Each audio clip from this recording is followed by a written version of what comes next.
Guys welcome to ಅಪೂರ್ವ ಅಡಿಗೆ ಮನೆ. ಇವತ್ತು ನಾನು ಸಿಂಪಲಾಗಿ ಮಾಡ್ಕೊಳ್ಳೋಂಥ ಒಂದು ಬೆಂಡೆಕಾಯಿ ಪಲ್ಯ ಹೇಳ್ಕೊಡ್ತಾ ಇದ್ದೀನಿ. ಚಪಾತಿಗೆ ತುಂಬ ಒಳ್ಳೆ ಕಾಂಬಿನೇಷನ್. ಇದು ಹೇಗೆ ಮಾಡೋದು ಅಂತ ನೋಡೋಣ.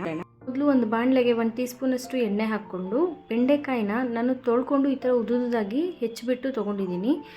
ಸೊ ಇದನ್ನು ಇವಾಗ 5 ನಿಮಿಷ ಮೀಡಿಯಮ್ ಫ್ಲೇಮಲ್ಲಿ ಇಟ್ಕೊಂಡು ಬೇಯಿಸ್ಕೊಳ್ಳಿ. ಇಷ್ಟು ಬೆಂದರೆ ಸಾಕು. ಇದನ್ನು ಎತ್ಬಿಟ್ಟು ಒಂದು ಪ್ಲೇಟಲ್ಲಿ ಹಾಕಿಟ್ಕೊಳ್ಳಿ.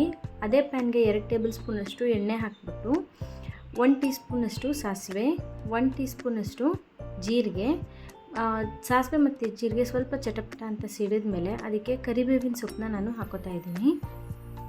ಕರಿಬೇವಿನ ಸೊಪ್ಪು ಹಾಕಾದ್ಮೇಲೆ ನೆಕ್ಸ್ಟ್ ಇದಕ್ಕೆ ಒಂದು ದೊಡ್ಡ ಈರುಳ್ಳಿನ ಈ ಥರ ಸಣ್ಣದಾಗಿ ಕಟ್ ಮಾಡಿ ತೊಗೊಂಡಿದ್ದೀನಿ.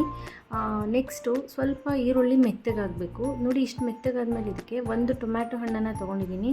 ಟೊಮ್ಯಾಟೊ ಹಣ್ಣು ಅಷ್ಟೇ ಹಾಕಿಬಿಟ್ಟು ಮಿಕ್ಸ್ ಮಾಡಿಕೊಂಡು ಅದ್ರ ಜೊತೆಗೇ ಸ್ವಲ್ಪ ನೀವು ಅರಿಶಿಣದ ಪುಡಿ ಹಾಕ್ಕೊಳ್ಳಿ, ಅರ್ಧ ಟೀ ಸ್ಪೂನಷ್ಟು.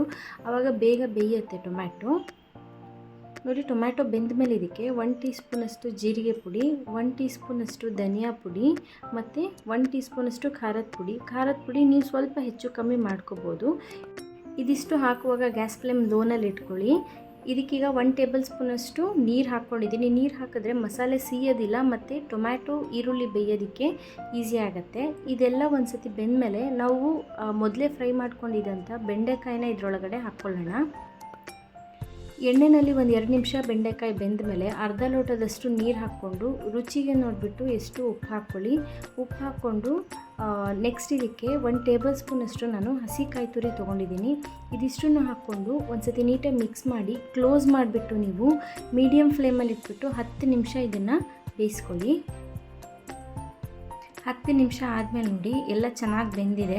ಗ್ರೇವಿ ನಿಮಗೆ ಸ್ವಲ್ಪ ಕಮ್ಮಿ ಬೇಕು ಅಂತ ಅಂದರೆ ನೀವು ಕ್ಲೋಸ್ ಮಾಡೋದಕ್ಕೆ ಹೋಗಬೇಡಿ ಪ್ಯಾನ್ನ, ಹಾಗೆ ಓಪನ್ ಪ್ಯಾನಲ್ಲಿ ಬೇಯಿಸ್ಕೊಳ್ಳಿ. ಇಲ್ಲ ಗ್ರೇವಿ ಸ್ವಲ್ಪ ಬೇಕು ಅನ್ನೋಂಗಿದ್ರೆ ಕ್ಲೋಸ್ ಮಾಡಿಬಿಟ್ಟು ಬೇಯಿಸ್ಕೊಳ್ಳಿ. ಸೊ ಇದಕ್ಕೆ ಲಾಸ್ಟಲ್ಲಿ ಸ್ವಲ್ಪ ಕೊತ್ತಂಬರಿ ಸೊಪ್ಪನ್ನು ನಾನು ಹಾಕ್ಕೊಂಡು ಮಿಕ್ಸ್ ಮಾಡ್ಕೊತಾ ಇದ್ದೀನಿ. ಇದನ್ನು ಬಿಸಿ ಬಿಸಿಯಾಗಿ ಚಪಾತಿ ಅಥವಾ ರೊಟ್ಟಿ ಜೊತೆ ಸರ್ವ್ ಮಾಡಿ ತುಂಬ ಟೇಸ್ಟಿಯಾಗಿರುತ್ತೆ. ಸೊ ಇವತ್ತು ನಾನು ಮಾಡಿದ ರೆಸಿಪಿ ನಿಮಗೆಲ್ಲ ಇಷ್ಟ ಆಗಿದೆ ಅಂತ ಅಂದ್ಕೊಂಡಿದ್ದೀನಿ. ಇಷ್ಟ ಆಗಿದ್ರೆ ನನ್ನ ಚಾನಲ್ಗೆ ಸಬ್ಸ್ಕ್ರೈಬ್ ಆಗಿ ಹಾಗೆ ಲೈಕ್ ಮತ್ತು ಕಮೆಂಟ್ ಮಾಡೋದನ್ನು ಮರಿಬೇಡಿ. Thank you for watching this video.